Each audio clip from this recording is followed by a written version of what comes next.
Hi again, YouTube. How are ya? I'm happy to be back, and I'm happy to tell you that I've been reading, and I have a couple of the books. Well, actually, I've really only finished one book since I made my last video, and in the last video, I had finished two, so I'm like cooking now.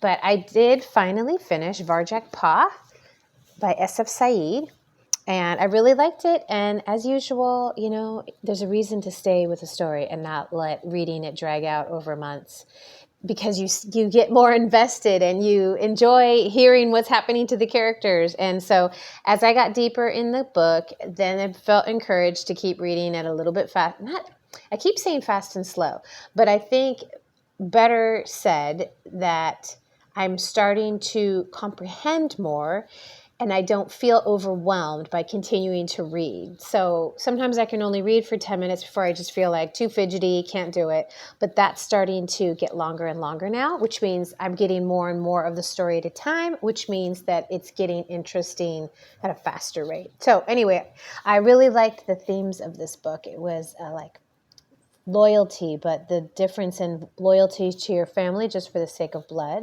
and loyalty to your friends because of their loyalty and the relationship you have with them. So that's something that really spoke to me. And also bravery and intuition. And I just think this would be a great book for a lot of kids. I think it's said it's for 9 to 12, but I think probably some kids that are a little bit younger than that would enjoy it. And I think 12 is pretty much the top end. Um, I'm 55. I just read it. So when I say top end of 12, I think by the time you're 12, you kind of want to move on to more grown-up stories. But this is a really, really lovely story. And I really hope that I find through a friend or something, a little kid to give this to. So it'll be waiting in the wings to be given to the right little person. And then I got a couple of books in the mail. Ordered from Thrift Books, one of which is Grayson by Lynn Cox. And this, Paul Mars, I'll put his information somewhere around here, read this book. And he got this book when he was on a vacation to Los Angeles. And as a native Californian, although I'm from Northern California, as a native Californian, it was really enjoyable to watch or to hear about the trip he had taken with his partner and the different bookstores they went to. And of course, that made me want to go to LA and do a bookstore crawl myself. But anyway, this was one of the books he got and he recommended. And I do like to read books about animals. I don't know. I don't know that I always have, but lately I've been enjoying it. And I also know that my mom will probably like this. And I've been trying to incorporate my mom more in my reading life. And if I like a book, sharing it with her. So I think this is a book that I'll share with her. It's about a young teenage, maybe not young, a teenage girl. And she seems like she's a swimmer, like a mighty swimmer. And she's finishing some training swimming in the Pacific Ocean. And she realizes there's this baby whale next to her and she needs to help him find his mom. And if she swims into shore, he's going to beach himself and die. So I don't know. That sounds pretty intense. And I'm looking forward to see how it resolves. And it's let's see, Lynn Cox, let's read about the author, has set records all over the world for open water swimming. She was named a Los Angeles Times Woman of the Year and inducted into the International Swimming Hall of Fame and honored with a Lifetime Achievement Award from the University of Santa Barbara, my alma mater. It makes even more sense why I was drawn to this book. Oh, that's lovely. And now she's still living in California. So this will be, I'm sure it'll be a good read. Let's see how long it is. It looks really short. 150 pages, pretty nice size type. So I have a feeling I'll be able to move through this one pretty quickly. My intention right now is to read it this summer. As the summer continues on and other books catch my fancy, I might end up pushing this one off a little bit, but I hope not, because it seems like a really heartwarming story and probably an important look at, the wildlife of the water. So anyway, that was kind of a dumb thing to say. But you know what I'm trying to say? Like, to keep us ecologically minded, I think it's important to read stories like this so we stay aware and compassionate of animals, both on the land and in the water. And then the other book that I got is Stolen Beauty. And some of you will remember from my last video that I just read her other book, which was called Hester. It was sort of a retelling of the inspiration between Nathaniel Hawthorne writing Scarlet Letter. This is the same author. And in reading the blurb on this book, I realized there is a theme here. I didn't realize, or maybe I did, but I don't think I did, realize that there's a theme here that's really intriguing to me. And that is the challenges that your ancestors moved through and survived in order to make way for you, and that sometimes when life is very challenging, you can look to those ancestors for inspiration on being brave and carrying on through difficulties. So this sounds like kind of, in a way, the same story from Hester, because in Hester, she had this theme of her I think it was a great aunt who had been convicted of witchcraft in Scotland, and she actually escaped jail and ended up living a fulfilling life, having a family and everything. And so she would think of that great aunt when she was in a real pickle herself. And so I think this is going to be a thing here. And the reason that this is kind of interesting to me is, a couple years ago, I found out that I have high blood pressure, and I was pretty surprised about that because I don't eat meat anymore, and I'm relatively active. And although I'm getting a little chubby around the middle now, I am not particularly overweight. So I had to think about things like, how I handle my own life, and I definitely bottle too much up. So I think that's part of it. But I also think it's a hereditary thing, and I have a feeling it comes through my mom's line and matrilineally. So I feel like in my own story, there's a theme of women kind of keeping their feelings inside and suffering because of it. And generations behind me, much more so than myself, but I see myself, I have realized since that diagnosis that I put on a brave face so that I can always seem cheerful, so that I don't make anybody uncomfortable, and also so I don't necessarily have to tell people what's bothering me or what's going on. It's just easier to act happy and then not have to answer questions about what's going on. I'm a very private person, so if something's bothering me, it's going to be pretty rare for me to just want to talk about it.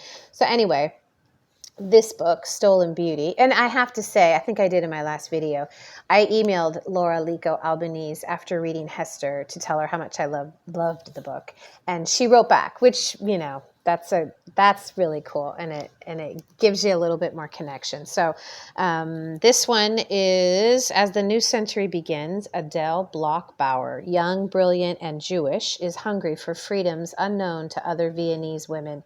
Then she meets renegade genius Gustav Klimt. Even in an age when sex and art are beginning to break through the facade of conventional society, anti-Semitism simmers in the shadows of Adele's coffee house afternoons and cultural salons. Nearly 40 years later, Adele's niece Maria Altmann is a newlywed when the Nazis invade Austria, and overnight her beloved Vienna becomes a war zone. When her husband is arrested and her parents are forced out of their stately home, Maria must summon the courage and resilience that is her aunt's legacy if she is to survive and keep her loved ones and their history alive. So I enjoyed that theme in the first book, and I'm hoping that I still enjoy it in this book, that it doesn't start to feel like I'm kind of reading the same story with different details.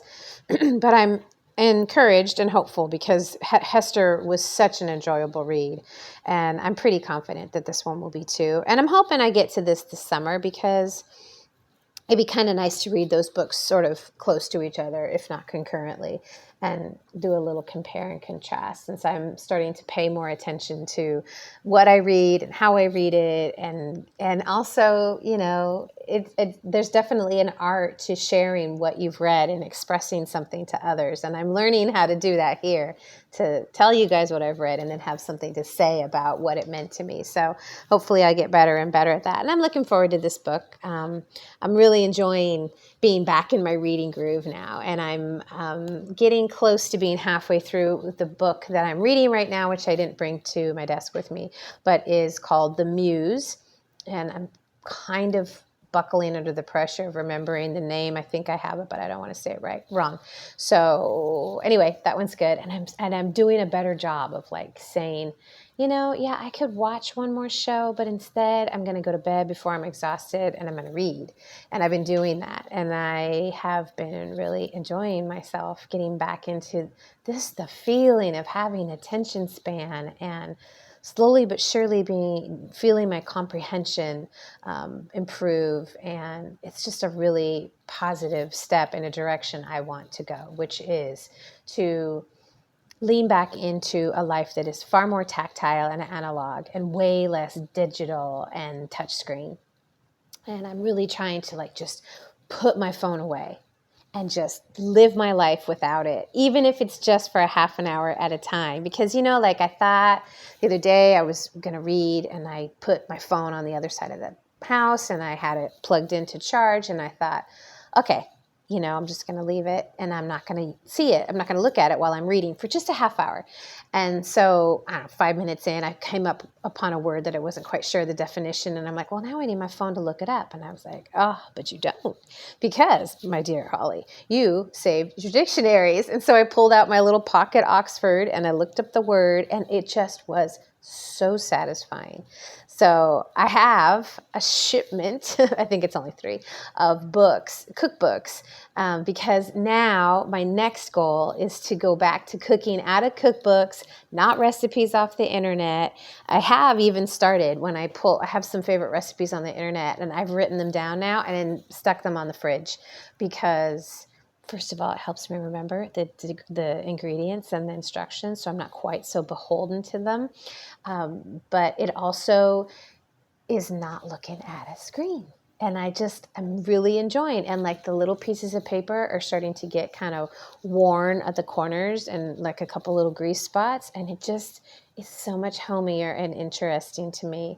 I actually have a written out recipe from before I was really attached to the internet. And it's from the house that we lived in before this one. And we moved here 15 years ago. So it's from when we were newlyweds. And it's me writing out my favorite banana bread recipe. And that thing, I don't know how it survived the move here, but it did. So anyway, doing my best to continue cultivating that analog life and tactile experiences and not so much on my phone, which I always find incredibly ironic to say to you guys here as I film this on my phone and put it on YouTube and you guys access it through the internet. It makes me feel a little silly, but I'm sure those of you who get it, get it. And those of you who don't, I probably can't explain it. Probably has something to do with those of us who grew up in the 70s and 80s and maybe even the 90s before the internet became a big deal. So anyway, I won't go off on my soapbox, but I will say that reading has become I think I probably say this every video, but I'm going to say it every video because it's true. Reading has become such a bright spot for me in a very shadow-filled world right now. And I do work to keep myself buoyed and to stay in the light and the enjoyment and the connection of humans and our shared humanity because I need it. It's become pretty medicinal at this point. And it's another reason that I'm reading books like Grayson because I just, when possible, when appropriate, I want to be able to feel lighthearted. And I think this will be a real feel-good story and also a lighthearted one, as ultimately will leave me lighthearted. That's it. Keep looking at this note down here. I bought, of course it's on the internet, an exercise program for bar work. You guys remember when bar classes were popular a while back? It was like a ballet-based exercise program. This one I think is a bar program without needing a bar. And I got to get back to exercising. So I'm going to look at this course that I bought about 6 months ago and see if it's the course for me now. I do that sometimes when I think things look interesting. I just buy them and keep them and they kind of float in my consciousness. So we'll see if bar becomes a thing, which that's a complete tangent. I just keep looking at this and I think maybe there's a reason this is here in front of me. Have any of you done bar workouts? Imagine maybe more women than men, but who am I to say? I have male friends who are dancers, so Anyway, we'll see if it turns out to be the thing, because I'm pretty limited in the yoga I can do right now because I hurt this shoulder really bad and I'm having to go to physical therapy every week for it. And yesterday I had acupuncture and a pretty uncomfortable physical therapy session. And I want this to heal, even though I think it's going to take a long time. But I need to keep exercising because part of what created this was not taking care and not doing enough work in my upper body. So I better get to work in all the ways I can is what I'm thinking. I think I have more to tell you guys, but it can wait for the next video. I already have it planned if things work out and I don't screw up videoing it again. I keep having difficulties, but I'm not giving up. All right, my friends, if this is your first time here, thanks for sticking around for the whole video. Please leave well, the like I would love, but what I would love even more is if you'd comment. So please like and comment, and if you enjoyed this video, please subscribe, and we'll see what I come up with next time. All right, everybody, ta-ta for now. Take care of yourselves. Bye-bye.